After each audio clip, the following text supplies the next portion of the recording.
God's deliverance of Israel. Exodus, chapter 12.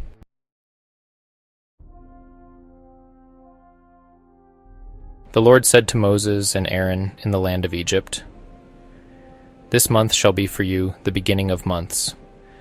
It shall be the first month of the year for you. Tell all the congregation of Israel that on the 10th day of this month every man shall take a lamb, according to their fathers' houses, a lamb for a household. And if the household is too small for a lamb, then he and his nearest neighbor shall take according to the number of persons.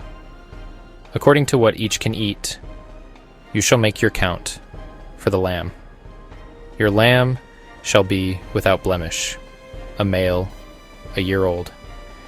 You may take it from the sheep or from the goats, and you shall keep it until the 14th day of this month, when the whole assembly of the congregation of Israel shall kill their lambs at twilight.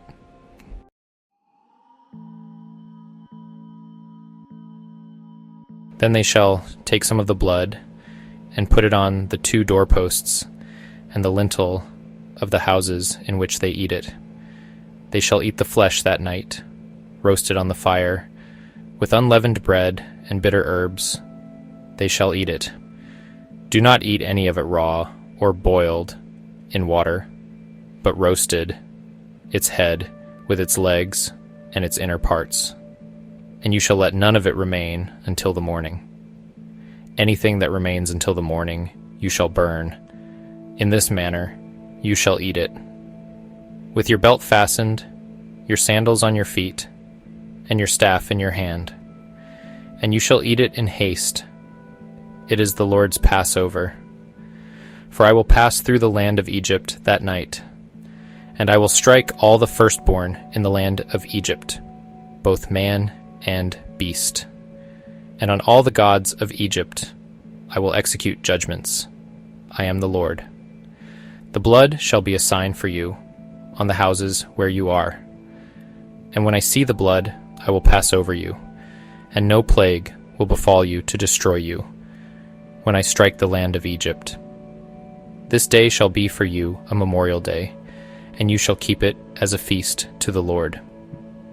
Throughout your generations, as a statute forever, you shall keep it as a feast. 7 days you shall eat unleavened bread. On the first day you shall remove leaven out of your houses. For if anyone eats what is leavened from the first day until the 7th day, that person shall be cut off from Israel.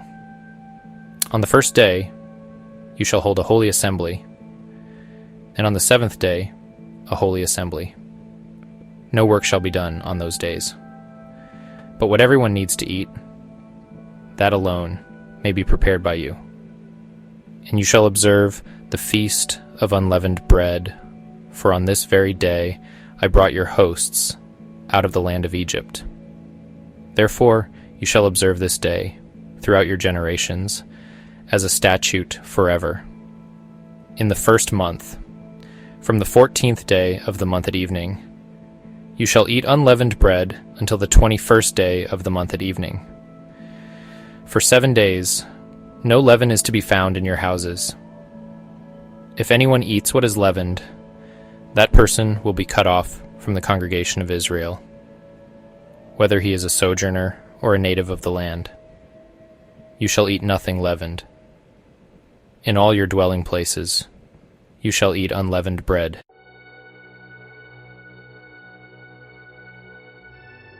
Then Moses called all the elders of Israel and said to them, "Go and select lambs for yourselves according to your clans, and kill the Passover lamb. Take a bunch of hyssop and dip it in the blood that is in the basin, and touch the lintel and the 2 doorposts with the blood that is in the basin. None of you shall go out of the door of his house until the morning. For the Lord will pass through to strike the Egyptians.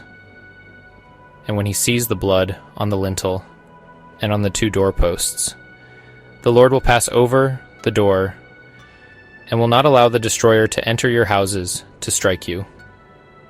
You shall observe this rite as a statute for you and for your sons forever. And when you come to the land that the Lord will give you, as he has promised, you shall keep this service. And when your children say to you, 'What do you mean by this service?' you shall say, 'It is the sacrifice of the Lord's Passover, for he passed over the houses of the people of Israel in Egypt, when he struck the Egyptians, but spared our houses.' And the people bowed their heads and worshipped.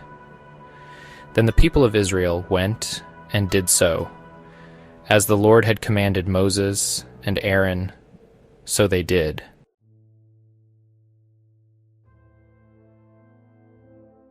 At midnight, the Lord struck down all the firstborn in the land of Egypt, from the firstborn of Pharaoh, who sat on his throne, to the firstborn of the captive, who was in the dungeon, and all the firstborn of the livestock. And Pharaoh rose up in the night, he and all his servants and all the Egyptians. And there was a great cry in Egypt, for there was not a house where someone was not dead. Then he summoned Moses and Aaron by night and said, 'Up, go out from among my people, both you and the people of Israel, and go, serve the Lord, as you have said. Take your flocks and your herds, as you have said, and be gone, and bless me also.' The Egyptians were urgent with the people to send them out of the land in haste, for they said, 'We shall all be dead.' So the people took their dough before it was leavened, their kneading bowls being bound up in their cloaks on their shoulders.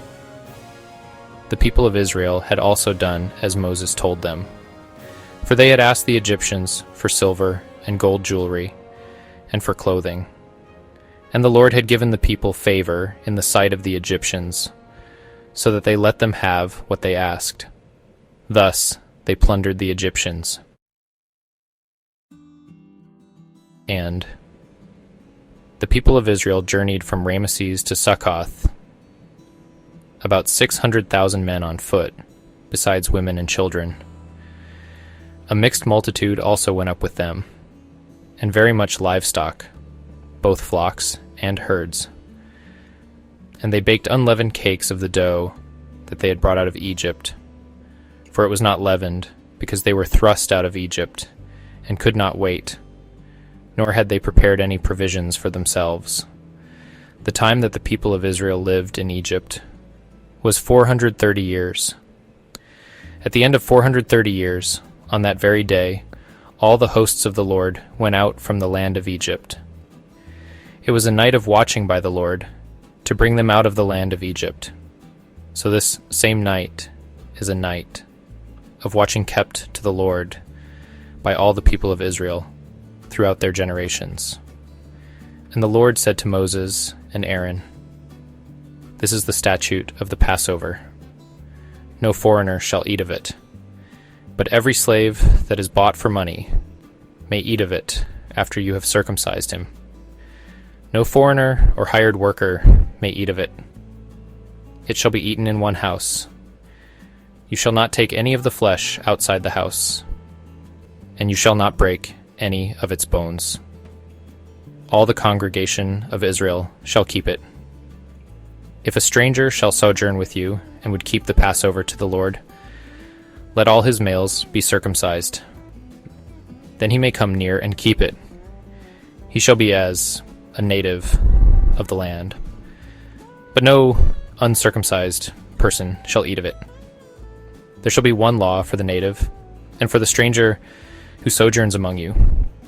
All the people of Israel did just as the Lord commanded Moses and Aaron. And on that very day, the Lord brought the people of Israel out of the land of Egypt by their hosts. This is the word of the Lord.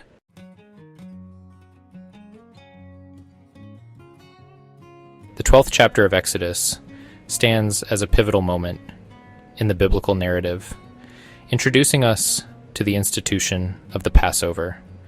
This event not only marked the deliverance of Israel from the bondage of Egypt, but also served as a foreshadowing of God's ultimate deliverance through Christ, our Passover lamb, we are reminded of the significance of obedience and faith, as the Israelites trusted in God's promise to spare them by the blood on their doorposts, just as the blood of the Lamb protected the people of Israel. The blood of Jesus covers and redeems us, shielding us from eternal death and bringing us into new life. The Exodus demonstrates God's power, faithfulness, and his unrelenting desire to fulfill his promises. As we reflect on this chapter, let us strive to walk in faith and obedience, trusting in the sufficiency of the Lamb's sacrifice for our lives. Until next time, keep striving to be more with God in every moment of your life. May his grace and peace guide you throughout the week. See you in our next video.